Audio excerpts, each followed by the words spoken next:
here again for another episode of Empowerment TV. So thank you all for being here. I am your host, Dr. Janelle Jones. I am a certified life coach, a TEDx speaker, a clinical licensed social worker, an author, and I am here to bring forth Miss Debbie Jones. Woo, woo, woo, woo, woo. And listen, y'all, we are going to talk about how or the danger of allowing social media to define you. And I know this is going to be some deep discussion because we be thinking we don't allow this to happen. And I know talking to Miss Debbie just really brought out some things that was just like, we have to do or bring this to the show. So I'm going to actually introduce Miss Deborah to you guys, and then we're going to dive right into the danger of allowing social media to define you. Deborah N. Jones is a servant leader who has more than 30 years in IT, traversing roles as a customer support analyst, business analyst, QA analyst, as the owner of Deborah Jones Coaching and Consulting, a speaker, author, and Energy Leadership Index Master Practitioner. Ms. Jones holds certifications from the International Coaching Foundation and the Institution of Professional Excellence in Coaching. She is passionate about leveraging her experience spanning manufacturing, documenting images, HR, payroll benefits software to inspire others to optimize leadership styles and lead with honesty, humility, and transparency. So welcome to Empowerment TV, Ms. Debbie. I'm so glad to have you here. Thank you so much. And thank you for allowing me to have this opportunity to talk some real talk with you. Some real talk. Mm-hmm. Absolutely. And let me just say, the reason why I'm doing the show is because I wanted to have women on the show who have real stories, real inspiration, been through some stuff, and they're able to come on the other side of it and share with you their experiences, because my goal is to really help women to get unstuck, to focus on their lives, their purpose. As you know, I'm all about authenticity, purpose, and power. So the women that I interview, they all have overcame or they are striving in their industry. And I just love connecting with them because they're rich in what they do. And it's so important to share with others. That's why we're here. So me and Miss Debbie talk a lot. And one of the things that we really wanted to detail or discuss is really just the social media piece. So we're talking about the danger of allowing social media to define you. And I just want to know from your experience and from your expertise, why is this important? Well, Janelle, it's so important to be mindful of the influence that we're allowing social media to have on us, because oftentimes we end up chasing things that are not real, right? A lot of times most of the time social media posts, they can be very helpful, but oftentimes they are highlight reels, if you will. It's not reality. So we're patterning ourselves after things that aren't real. That's very dangerous. What that means to me is a lot of time can be wasted chasing the next thing to bring us happiness or perceived happiness if we're not grounded and we're not sure of who we are. So, watching social media, overdosing on social media, not putting social media in its proper place can really stunt our personal growth rather than enable our growth and really send a message out. There's nothing wrong with social media. I want to make sure you understand what I'm saying. I'm not anti-social media. However, like anything else, it should be used in moderation and in a way that elevates us in some way, rather than just mimicking what we're seeing about others at a superficial level. Well, I love that you kind of say how we become obsessed with it, right? And one of the things I noticed, like, we don't even realize that we are becoming obsessed with it. Yesterday, I was like, maybe too much information, but I'm on a toilet and I'm like scrolling through. And it's like 25 minutes have passed, right? Because I was like, I'm going to go do something. I was going to do something work related. 25 minutes have passed, right? And it's just like, okay, you could have had whatever you was about to do done, but instead you're sitting here looking and flipping through social media. And I like the fact that you're saying it's not that I'm saying that it's a bad thing, but what happens when it becomes how we perceive it that determines who we are. Exactly. That's a good point. And I love that you brought out the fact that you were distracted. Now, you said 25 minutes, But now if we start multiplying those minutes times the number of social media platforms that we belong to, and when you're trying to be in flow or in a state of productivity. So I don't know, was this during your workday when you did this, or was this in the evening? I'm curious. I work in the evenings a lot because, Okay. I do therapy in the evening. So yeah, it was a part of my work day. I could have gotten something done. And studies have shown that once we look away and check and notifications, a lot of people have chosen to turn off their notifications because we're just dying to know when we get that little ping. Oh, what's going on? What's changed? So by the time we stop what we're doing, look at the social media, refocus on what we're doing, and then you do that times multiple platforms, a lot of valuable time is wasted chasing notifications and looking at social media. So it's something that, I like to talk about because it's just good to raise awareness so we can be more intentional with our time, which is the one thing we can't get back. The one thing we cannot get back. I think that's really good. So talk to me about the question, are you being driven by social media or others or your own thoughts? So this was really good. Like what is really driving you? Talk to me about that. So, in my coaching practice, that's something that I do a lot of work with leaders. And by the way, let me qualify what I mean by a leader. A leader is a role. A leader is not necessarily a person who is a people leader. In fact, we should all be leaders. If we are a young person, we should be the leader in our peer group. If we're a mommy or a daddy, we should be leaders in exhibiting examples for our family. If we have a peer group and we're older, oftentimes we think of young people being quote unquote lost or looking for guidance, but many of us who are mature and older, we fail to be leaders. So it's really, really important to lead by example and lead in authenticity. And so that's why it's really important when you look at the amount of time that you're spending in social media, whether it's adding to your ability to lead, because if you're lost and you don't have a sense of who you are, or you're letting social media define who you are, then you're not positioning yourself to be in a position to be able to powerfully impact those among who you're leading. You are basically reacting to situations rather than taking them in and intentionally planning out ways to A, support others, B, serve others, and C, grow personally. Growth is so essential, personal growth. So rather than wasting time, we should always be thinking about, how can I improve? How can I elevate my skill set? How can I give back to my community more?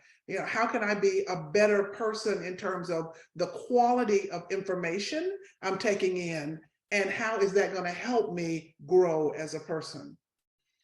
I think that's really, I don't think people, from my perspective, that people really connect that to personal growth, because we know that social media can be a great thing, especially if you're in a business world, this is a way to reach massive. But how many of us are stuck in using social media, whether it's subconsciously or consciously, as a way to compare ourselves, with other people? Or, we see, I don't know, somebody famous on there and their world is completely different from ours. And their world could be different in many ways. It could be socially, economically different. I mean, it could be the fake different, like this is what it is, what they're presenting. It could be different in so many different ways. However, we will still, and I love that you said the older, mature, because again, we have this notion to think that because technology is kind of new, is more like the millennium type in their generations and younger. We also think that, if we're older, 40s or something, that we don't get stuck in that.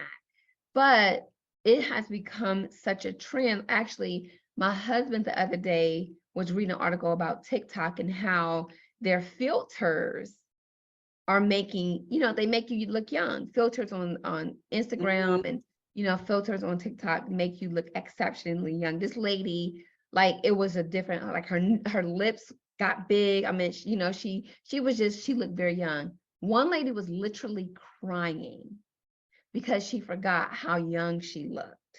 And it was just like, okay, like what are we doing? So like talk to me about why it's important to, like, especially for my women, to define your relationship between yourself as a young girl, yourself as a teenager, and yourself now. Why is that important to define that relationship?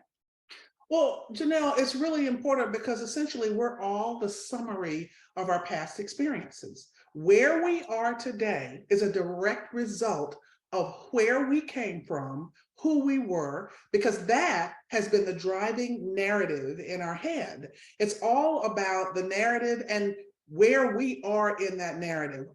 Sometimes I've heard one person say, life is nothing more than a movie, and you are the person who assigns yourself different roles in that movie. So it's really important to understand the things that affected you in your young years. For an example, if you grew up like me, I grew up in a poor family. There was lots of love, but money was short. Money was always a consideration. So obviously the filter that we look at things through is going to be influenced by how we framed that narrative growing up. And then as a young person, if you receive the emotional support that you needed, or perhaps had the opportunity to talk to a professional, you may have gotten help at an early age. But if you didn't, those same issues, which we now label oftentimes as baggage, you carry that baggage into your teenage years. And with the teen years come additional peer pressures. Okay, so now going back to social media, and we know social media oftentimes in teen years can just be brutal. You know, we've heard of stories where young people have committed suicide from being bullied on social media. And then going forward into adulthood or young womanhood, if those issues haven't been addressed, guess what?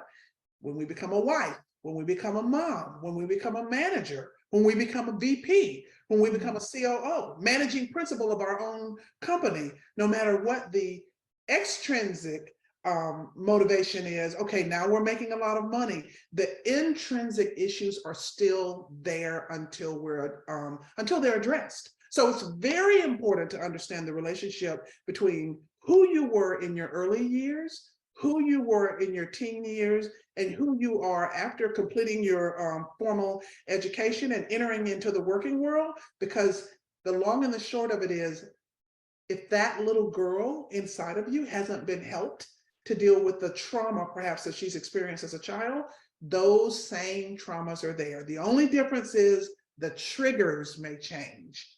So it's really important to understand that relationship and to really understand that you are not your past.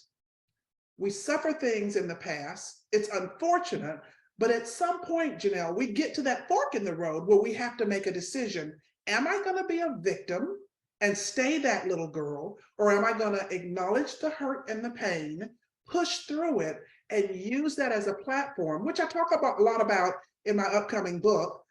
Use those experiences as a platform to become an empath, a platform to help others, a platform to highlight to younger people, oh, it's an excellent way to give back to the community. But none of this is possible if we haven't done the work of understanding the connection or the relationship between ourselves as a young child, mid-years, and a young adult.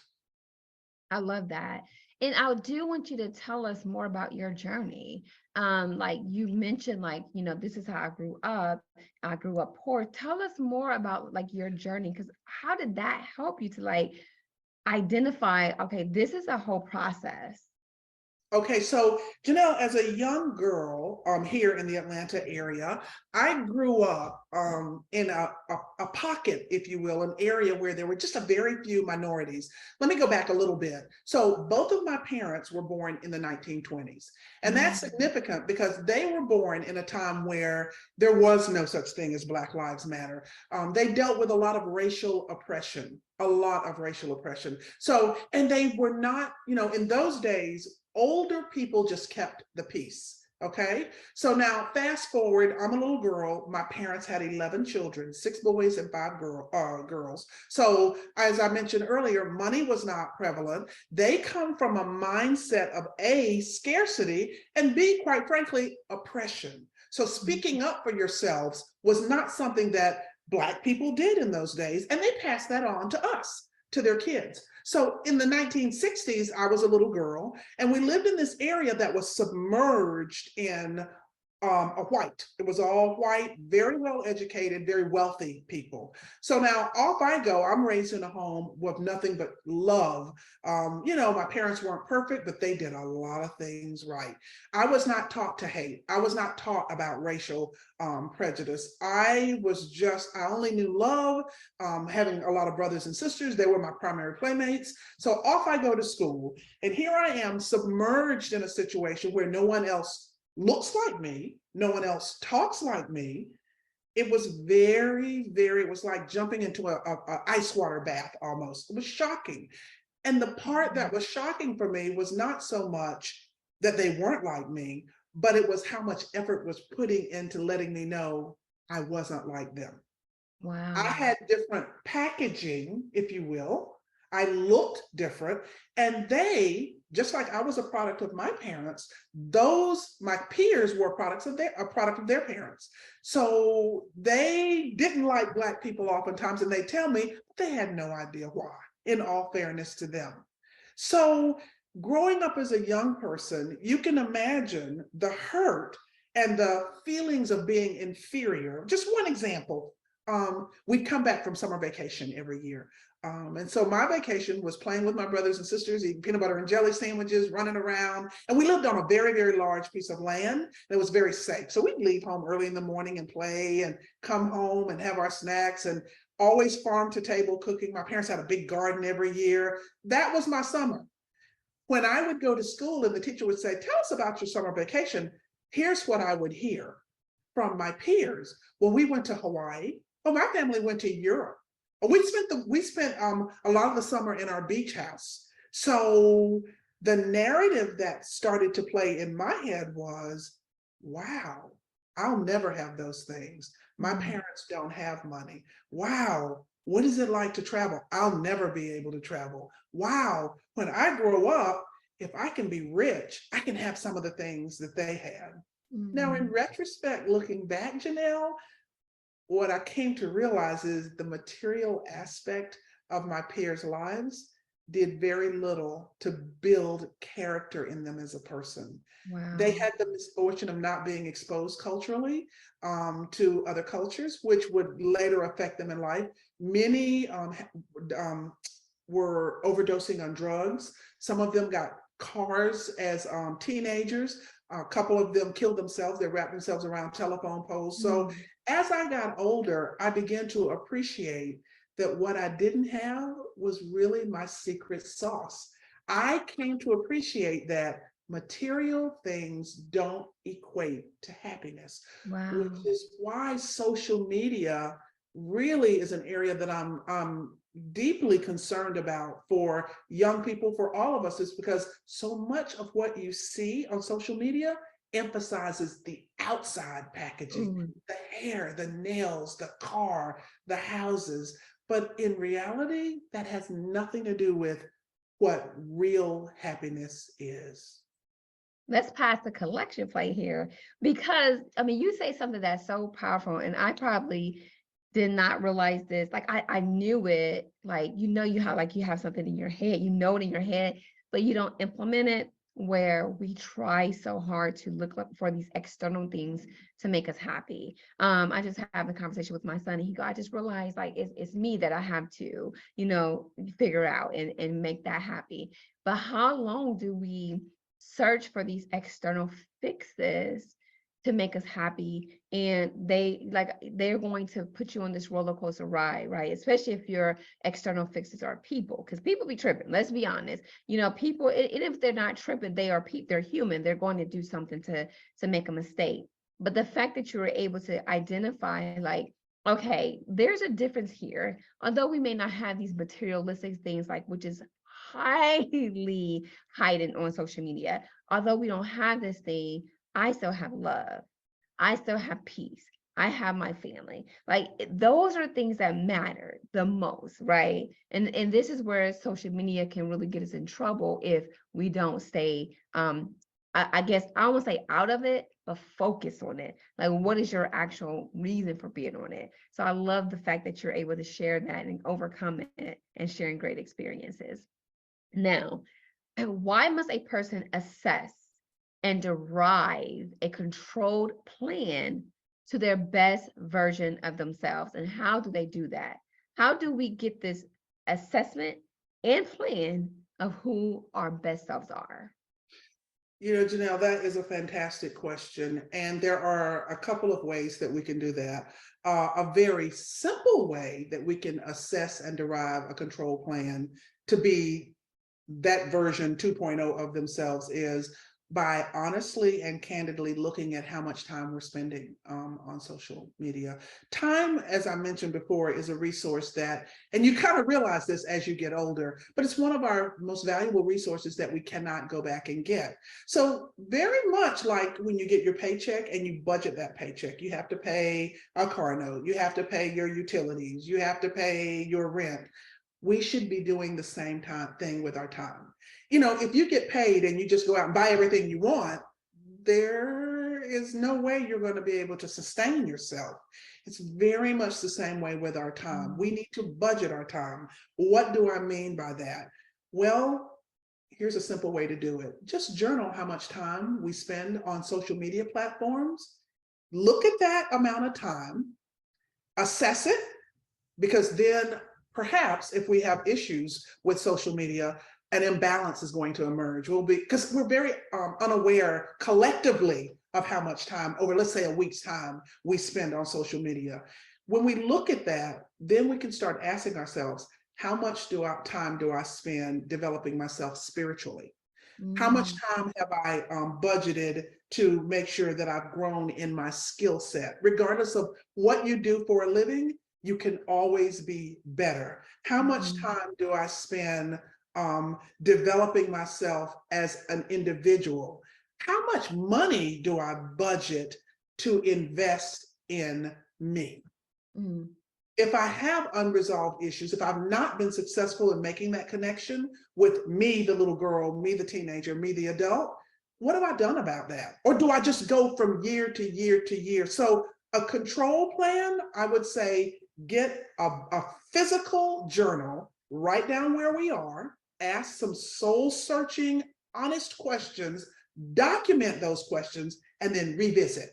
Revisit. I would start off maybe revisiting that journal 6 months, set some goals. Okay, you know what? I'm spending 40 plus hours a week on social media and I've not invested anything in my personal growth. I'm going to say I'm going to spend at least $300 on something that helps me grow. And I'm going to reduce the time. The only way you can tell if you're making progress is to go back and revisit, benchmark those goals, and then make small, tiny, continuous steps to progress towards being a better version of you. That's what's helped me a lot in the past. I think that's like, seriously, like if you really truly want to get to the next level and really want to like complete goals and knock them out, take a really good assessment of where you're spending your time. I know like when you do a regular budget, people say, look at your checkbook and see where your money's going. And that's where your money is going, right? Because a lot of times we be like, oh man, where's my money going? And really is you eat out every day or you're going to Starbucks every day. And there's nothing wrong with doing that. But if you're budgeting for something else, then maybe we need to reconsider some things. The same thing is true with our time. And our phones are smart. So you can actually go in the system. I know on an iPhone, you can go in the system to see how much time you're actually spending on the social media platforms. And I guarantee, because this is something I do with my clients, like, okay, where are you really spending your time? Because people think they're like, oh my God, I don't have time to do that. Or there's not enough time in a day or whatever it is. I'm doing all these things, but really you probably have, depending on what you do, a good 3 to 4 hours a day that you can use doing something else. We just don't know how to manage it properly. And like you said, since this is something we cannot get back, how much of us is holding our best self back because we're not really putting the correct time in to get there? Exactly, Janelle. And one of the ways we can do that is practice mindfulness about our time is every morning when we wake up. So we have to be disciplined rather than just waking up whenever we want to. We have to be disciplined. One of my favorite authors, Robin Sharma, has a book called The 5 a.m. Club.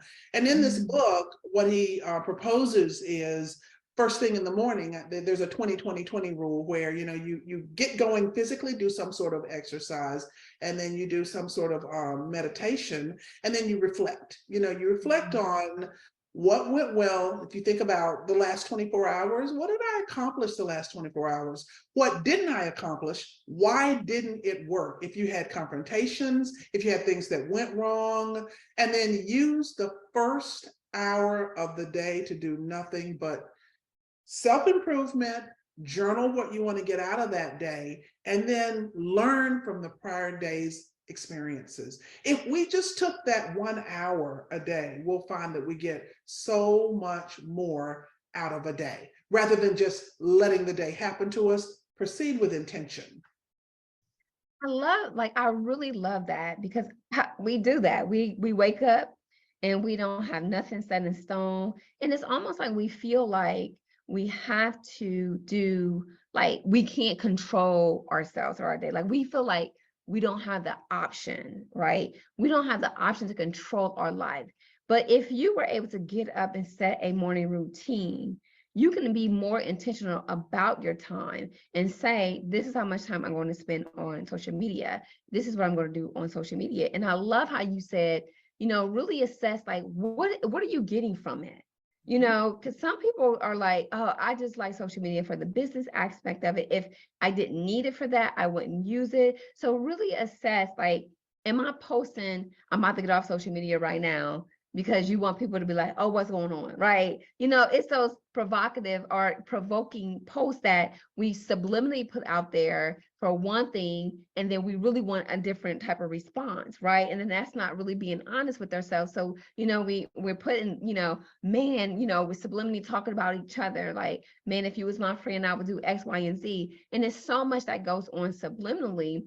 Is it really healthy for you? So really trying to take the time to kind of assess, what is my purpose on social media? And there's nothing wrong with connecting. We're not saying that. We're not saying don't connect, don't be on there. We're just saying, how is your, you know how like you plug an outlet in the wall? Like, what are you getting on the receiving end of this? Like, is it something that's secondary to what you really need? Are you trying to fulfill an external factor, your happiness, right? Are you trying to do any of that with the social media aspect of it? Or are you genuinely trying to connect with people or grow your business? Like, what is really your method to this?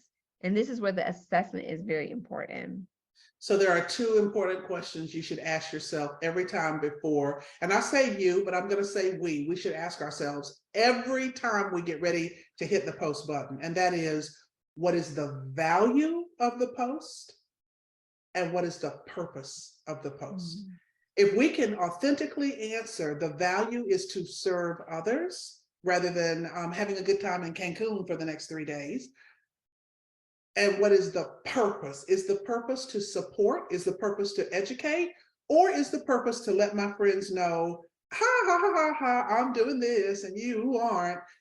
If we can just ask ourselves those two questions, what's the value and what's the purpose? And if we can authentically say to elevate ourselves or someone else, then we'll be a lot more mindful in what we're posting and what we're consuming. Same two questions when we consume social media. What is the value? What is it? What is the value it's bringing me? How is it going to help me grow? And why am I reading this? You know, we can educate or vegetate. That's another way to put it. It's up to us.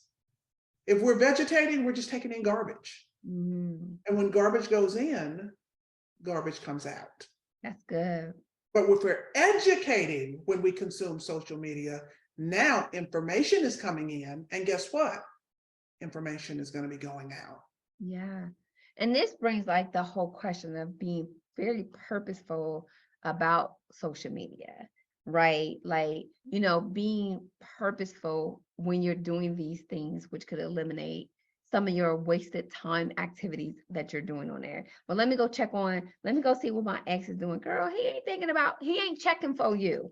If he your ex and you up here worried about what he's doing, then Houston, we have bigger problems, right? And that's something that will kind of bring you back. Some things don't on social media will tap into your spirit and make you depressed. Like you said, there's people who are committing suicide, they're doing, and the mental health, world with social media has become very insane. So it's kind of like where you're looking at it, you're protecting your peace, you're protecting your mental health, you're protecting all that, and not just looking at it like, let me just have this outlet. It's a great outlet to use if you use it correctly. But you have to make sure it's not defining who you are. So my next question is, you mentioned earlier in our talks that it's essential for a person to identify their real source of happiness. Why is this critical? Because if we don't know what makes us happy, which if we don't know who we are, if we don't know our who, then we definitely can't say our why or what makes us happy. But it's important to identify our real source of happiness, because if we don't, we'll be plagued with shiny syndrome, shiny object syndrome. We'll just be chasing rather than realizing the root cause of happiness. We will just be anesthetizing, just putting a Band-Aid on a cancer, so to speak.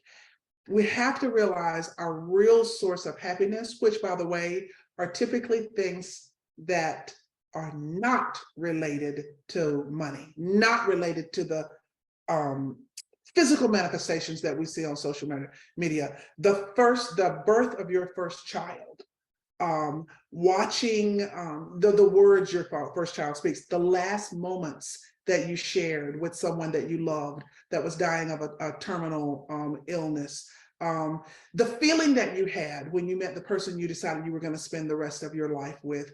These are things that numeric amounts can be associated with, but only we can define those things that bring us genuine, authentic happiness. So what happens is when we don't know what makes us happy, we become misaligned with our values. So all of us have a set of core values that we live by. Now, some of those core values were set for us by others.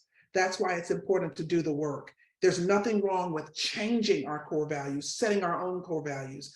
But what happens is when we don't have those core values defined, and we don't know what's really important to us, what really makes us happy, we become misaligned with our core values. And so when you have a misalignment, it's a conflict. When you have an alignment, it's a smooth flow. But when you have a misalignment, you have this pulling. This pulling constantly, and you're searching and you're searching and you're looking for this thing, and oh, I got this, and that's so, and you see it. We look around and we've all had friends, and we've probably all been guilty ourselves. Oh, if I can get this beautiful home, I'm going to be so happy. Then you get the home and you become depressed because after you furnished it and spent money and perhaps ran up debt, you're not happy. Oh, if I can go on this vacation, oh God, I'm going to be so happy.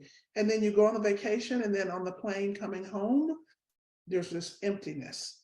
Oh, if I could just have kids, I'm going to be happy. And then you become a mom and you're busy and you're stressed out, and that puts tension on you and your spouse, and you're not happy. So was it the thing that you were chasing that really brought you happiness? If we can connect spiritually and align ourselves with our core values, what's really important, and identify our real source of happiness, then what happens is we move from chasing to receiving. And we move from a space of angst and worry and conflict to a space of graciousness and gratitude. We begin to literally view things differently when we find what really makes us happy. For an example, having great health makes me happy. I'm not in perfect health, but when we find our happiness, our real source of happiness, when everything else in the world is wrong, we can almost box ourselves in to this space of what makes us happy. Take a few minutes and meditate on that, ruminate on that, and we're able to sort of pull ourselves out of the hole, regroup, and then continue on with whatever else we need to do for the course of the day. And that's why it's so important to find our space and what anchors us in happiness. And you said some things that I think, we've been hearing a lot, but we're not doing a lot. Meditating, grounding in our spirituality, right? Like those are things that, like, if I am, like I talk about the plug, if I know my source and I'm really grounded in that, all this external stuff doesn't mean or matter as long as I'm getting the source that is telling me what to do, telling me how to do it. And really, like that anxiety and worry and fear will really reduce if you're able to really get grounded. And meditation is such a great way. Like you say, you can spend 20 minutes a day, you can spend 5 minutes a day just sitting your butt still and really like meditating on something as opposed to worrying about whatever everybody else is doing. I had a bad habit of, I'll get up in the morning and I'm like, how do I start my day? And it's just like so important for me to really just have productive days, that sitting down and meditating and hearing from God, for me, is hearing from God. People have their own way of spirituality, but it's really connecting and hearing from God that I feel like I'm at peace. I feel like, okay, I could just do that. I don't have to worry about all this stuff, because a lot of stuff that we worry about, we can't even control, and it's just like, or we're so fixated on the what ifs or all this stuff, but it's like, there's nothing we can do about it. But what we can do is what we can do now. So I think it's so important to get into meditation. So I'm so glad that you brought that up. Thanks. And another thing that's been really helpful for me is taking the time to connect with nature. We're living in a world now where so many people work remotely. I work remotely, and we just sort of tunnel down when we do that. But then, talking about, connecting with God, I'm a person who, that's another one of my highest core values. When I do that, having mindfulness of the simplest things, when I step outside the house, can bring me happiness. When I step outside and it's sunshiny instead of gray, or I step outside and I hear the birds singing, we become so tunneled down in the business of being busy that we lose appreciation for the simplest of things. So I really highly recommend connecting with nature. The weekend gets here and we're going grocery shopping and we're cleaning the house and we got to take the car to get the oil changed. But again, budgeting our time, setting aside time to just sort of, as they say, woosah, and just enjoy simple things. If you have a favorite croissant, if you have a favorite coffee place, allocate some time where you can have some me time and connect with you. These are the type of things that will help us find our true source of happiness, rather than spending hours on our social media devices. And put the devices away. We didn't talk about that in this last hour, but one great way of getting more control is to allocate times during the dinner hour, in the first morning, or when we're working.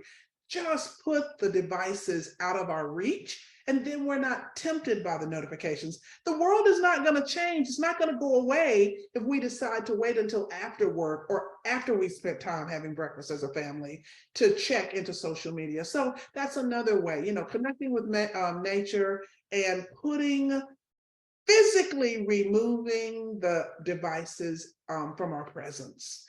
That's good. It's just really reigns true to me, because this year I have set out to say, okay, I want a different year, right? The last few years they're bittersweet. I've had some great moments and I had some very sad moments. Mm-hmm. And so I sought out this year to say, all right, God, I want a different year, which entails for me to do something different, right? We cannot be in this insanity and think we're going to do the same things and get different results. So one of the things I started with the tunnel, like I started being tunnel vision with myself. And I noticed that I got so caught up in the shiny object syndrome, right? Here's this, here's that, here's that. And I promised myself I would not do that. So taking those times, like before we got, I was like, let me just remove, like, I don't want no notifications. The fear of missing out is a really big thing. Like, what do you really think you're going to miss if you're not on social media? Sometimes you can, like you said, do other things, read a book, get an Audible book, do something that will take that space of you just, suck it in your time to something that may not give you value.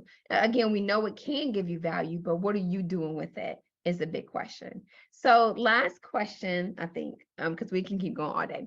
How do you recommend others balance social media and their best selves?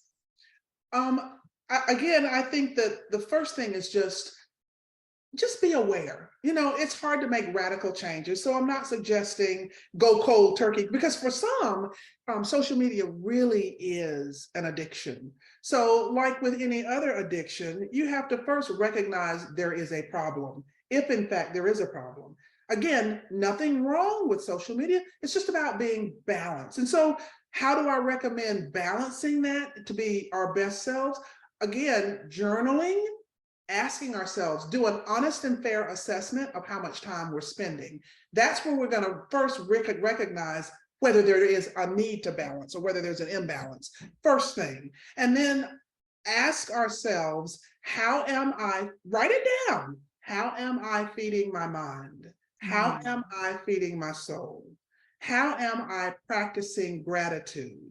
How am I practicing forgiveness or releasing negative energy that we may have been holding on to for years? You talked about looking at your ex-husband, not you, but people looking at their exes on social media and wasting time because really we're nurturing a grudge of sorts. And after we've kind of done that, then the next thing to do is get a plan. A simple plan, nothing complex. We may discover that as we've done this analysis to help us kind of balance ourselves, we might need a little external help. Now, that external help might be trusting a person who's more mature, a trusted older woman, perhaps in our case. It might mean, you know what? This keeps coming up for me, seeking the help of a therapist. It might mean getting a coach. I mean, I coach a lot of clients who basically they just lack focus and they need support. So it's up to us. There are books that I sort of address this in my book as well. When you know the type of help that you need, and then again, benchmarking, set some goal markers, some small attainable goals where you can look at, okay, how can I start to move away from spending excessive amounts of time on social media and balance the scales of personal growth? How do I do that? Once we make some decisions, what do I want to do? Well, I want to watch less TV. I want to spend less time on social media, and I want to go and get a certification in XYZ. Or I want to go down to the community center and I want to mentor young girls who, like me, grew up with nothing and help them learn from my mistakes. So again, you're beginning now, instead of social media being here, the more we add to our plate of personal growth, we start to tip the scales, if you will. And then the end goal, of course, being, if we're a person who enjoys social media, still do it, but don't let it be here, let it be here. So that a year from now, we can say, you know what? I had $3,000 in the bank and I started my own business. And now guess what? I have $5,000 in the bank. And it's not about the dollar figure. It's about using our time and our resources in a socially responsible way. So I would say, to kind of encapsulate, how do I recommend others balance social media to be their best self? Look at the buckets that we're putting our time into, step back, and figure out a way to make change if we think there's a need to change. That's so good. Listen, this was so powerful. And to sum it up, if you ever want to know how to be more productive in your life, this whole interview just told you and gave you so much steps on how to do that. So if you're out there feeling stuck and you're feeling lost and you're wondering like, what's next and what I got going on, everything that Ms. Debbie said can help you really level up to the next level. Meditating, you doing a time budget, setting goals, like all the things that she has given you will help you elevate yourself to the next level. So it's not an excuse to what you can't do. You have all of the information right now. Now it's just doing it. Right now it's just buckling down and disciplining yourself to really do it. When you detach for things like that are not serving you, you will like, it's almost like think of like a latch, like, like something that's holding you down. When you detach from those things, you will free up yourself, your time, your energy, your effort. I promise you. So sometimes social media is a great thing. It's connecting us, it's growing us, it's getting our businesses out there. But a lot of times, well, sometimes I should say, it's also destroying us. So many people are having mental health issues because they're comparing themselves, and they're not really seeing, like you said, the real version of what's going on. Or somebody can really be having a great journey, and then they don't like that, and they compare themselves to that person. So it really goes down to you seriously assessing, as we mentioned before, yourself to determine how you're able to move on, because you don't want social media to take up all your time. So this is ways that you are able to release yourself from the social media trap while growing yourself. So Miss Debbie, for you, any last or final result or anything else you want to throw in there? Because this has been so amazing. Well, I have really enjoyed it. And again, I want to thank you so much for the opportunity to talk to something that I'm very, very passionate about. And I would say the last thing is to remember, if you don't know where to start, it's okay. It's completely okay. There are resources. If you ever want to reach out to me directly, you can do that at www.debijoco.com. I'm happy to offer whatever assistance I can in terms of books, recommending books, or doing a consult with you to see if there's ways that I can help you. And if not me, anyone, reach out to someone, get the guidance if you feel that you don't. There's so much information now, though, on Amazon, on YouTube, just Googling, just start. The point is don't waste any more time if it's something that you want help with, and always grow. I mean, my last words would be invest in yourself. You're worth it. You deserve it. Absolutely. And to piggyback on a coach's part, listen, coaches are able to get you to a space way quicker than you could have gotten there yourself. So don't like you're investing all the time in social media. Don't stop or slip on yourself investing into a coach, because they're able to get you somewhere 10x where you would be if you did it by yourself. So we're going to put all this information for Debbie in the chat or in the description, so you can click her links and get all her stuff. Now, the good thing about Miss Debbie, she's about to actually launch her book. So tell us about your book. So the book, I'm really, really excited about. I won't share the title just yet. I want to share the title, but it really highlights championing yourself and others, and changing adversity into advantage. I shared a little bit during the show about my background and how that little girl really was playing a narrative in her head that had been defined by others. And so this book is wonderful for everybody. It's great for men, it's great for women. It especially is great for people in corporate, since I have 30 years in corporate. And it really just sort of helps us to get to the root of who we are, but more importantly, how to get to the path or journey of where we want to be or who we want to be.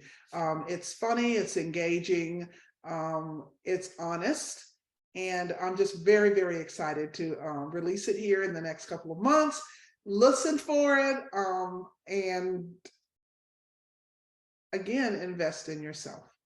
Absolutely. Well, I'm super excited for the book. So once the book come out, please make sure you're looking on my platforms, because I'm going to post it out there to get that book, because I think it's going to be amazing. Well, I know it's going to be amazing because she's such a great storyteller. Can't y'all tell? So this is going to be really, really good to get you kind of over that slump and kind of looking forward to getting you where you want to be. So Miss Debbie, where can we find you at? Tell us where you at on social media. I know you mentioned your website, run it by us again. And again, we'll put that in the link as well. Okay, great. So I'm on LinkedIn under Deborah Jones CPC, Certified Professional Coach. Also, you can reach me. My website is Debijoco.com, and you can email me directly at Debi, Debi, at DebiJoco.com, Debi@DebiJoco.com. So by all means, reach out. I'd love to connect.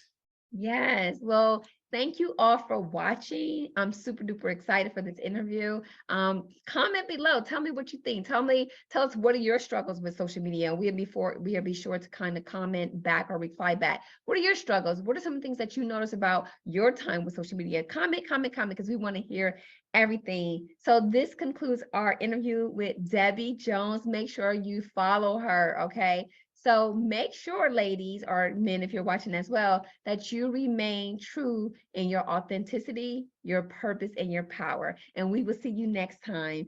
Take care. And Bye-bye. thank you, Dr. J. You are wonderful. Oh, you are too. I appreciate you. So make sure you subscribe and continue to follow us, and we will talk to you soon.